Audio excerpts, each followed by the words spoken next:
हरिओम. योगदास श्री जयगणेश जोशी यांनी 60च्या वर आध्यात्मिक पुस्तके लिहिली आहेत. कठोपनिषद हे त्यातलेच एक पुस्तक. यामध्ये प्रत्यक्ष यमराज नचिकेताला मृत्यूबद्दलचे ज्ञान देत आहेत. योगेश्वर चरणी विनम्र होऊन कठोपनिषद जाणून घेण्याचा आपण प्रयत्न करूया. अध्याय पहिला, वल्ली दुसरी, श्लोक क्रमांक 18.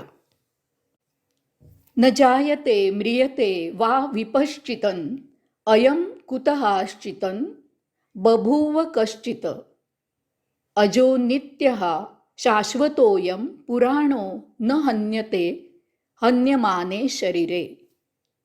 अन्वयार्थ. आत्म्याचा जन्म होत नाही किंवा तो मरतही नाही. तो कशापासून निमित्त होऊन आला आहे असे नाही किंवा त्याच्यातून काही निर्माण होत नाही. तो अजन्मा, नित्य, शाश्वत, पुरातन आणि शरीर मेले तरी मारला न जाणारा आहे. आपण 15व्या श्लोकामध्ये पाहिलं की विज्ञानाला एक ना एक दिवस हे मानावेच लागेल की ध्वनी हीच वस्तू जगताचा आत्मब्रह्माच्या नंतरचा सर्वात शेवटचा टप्पा आहे.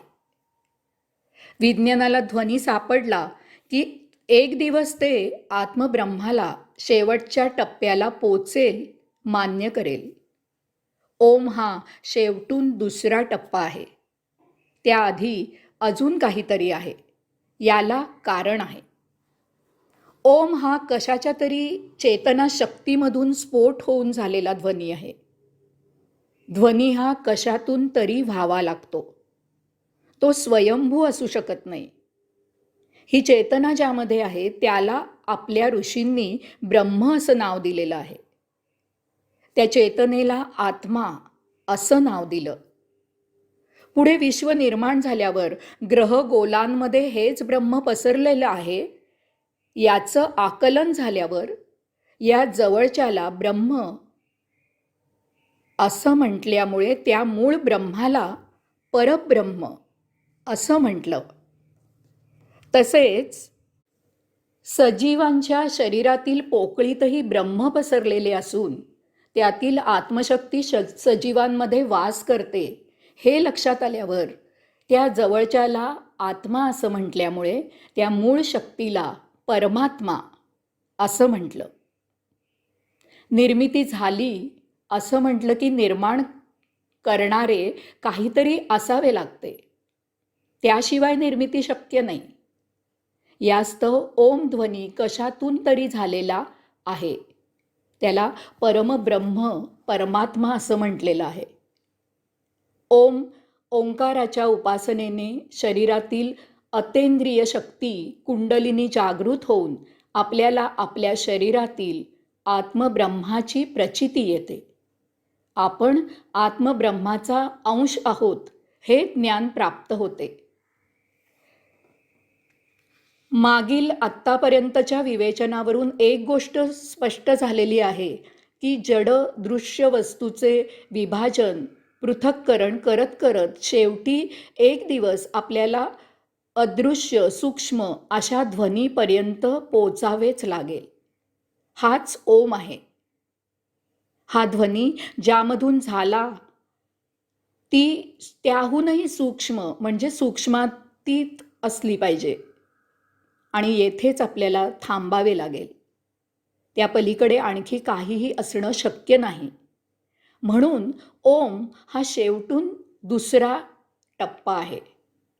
आपण आपल्या जन्मकुळाचा, आपल्या कुळातील मूळ स्रोताचा शोध घेत घेत मागे मागे गेलो तर आपल्याला कुठेतरी एका ठिकाणी एका ऋषीजवळ थांबावेच लागते.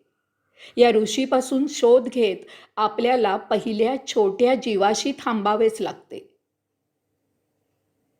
की ज्याचा जन्म स्वयंभू अशा कशाच्या तरी मधून झालेला असला पाहिजे. याच्या पलीकडे काहीही असणं शक्य नाही.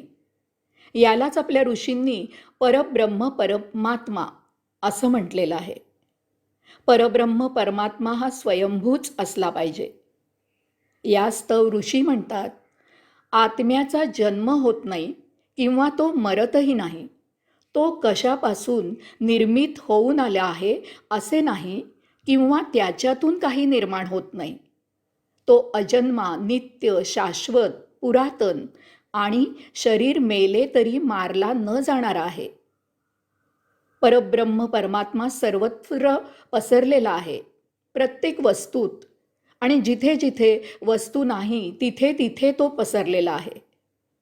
कुंभार मडकं तयार करतो ते मोकळ्या वातावरणात.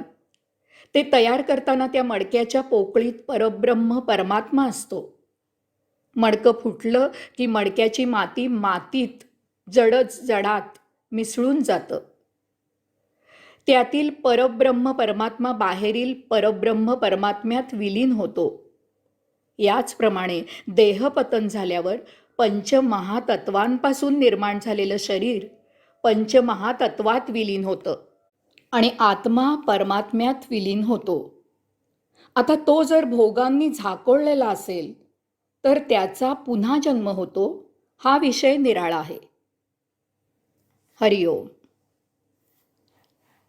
आता आपण पुढचा श्लोक बघणार आहोत. श्लोक क्रमांक 19.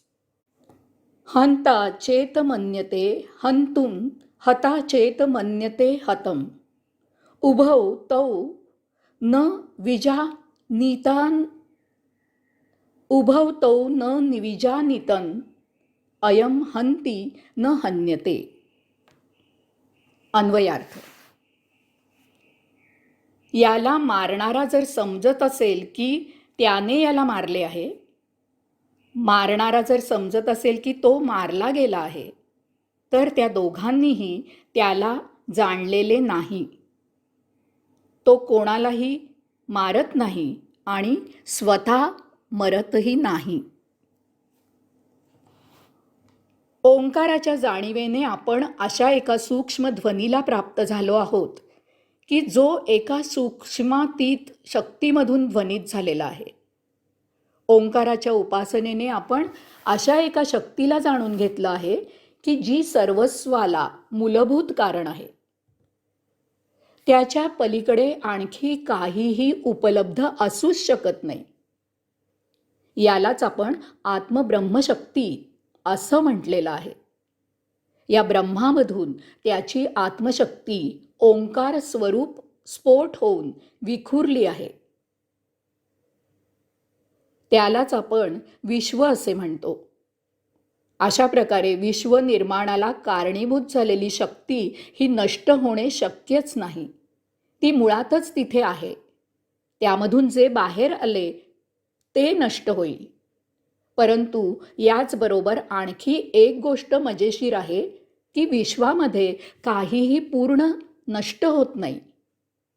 त्यामुळे हे जे काही निर्माण झाले आहे ते त्याच्या निर्माणात आणि ते निर्माण त्या मूळ निर्माणात नष्ट होईल.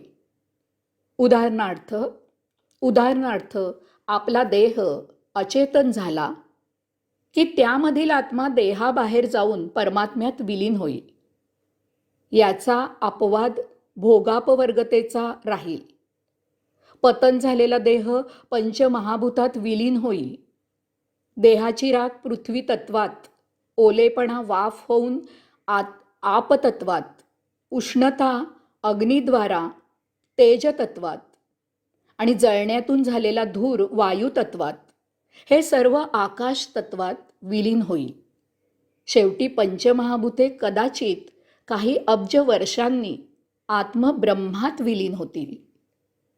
अशा प्रकारे देहाचं पतन होऊन त्याचे रूपांतर पंचमहाभूतात होईल आणि आत्मा देहाबाहेर एकतर जन्मासाठी निघून जाईल किंवा परमात्म्यात विलीन होईल. परंतु आत्मा इतरांकडून किंवा स्वतः होऊन नष्ट होणार नाही. तो अनादी अनंत असणार आहे. हरिओम.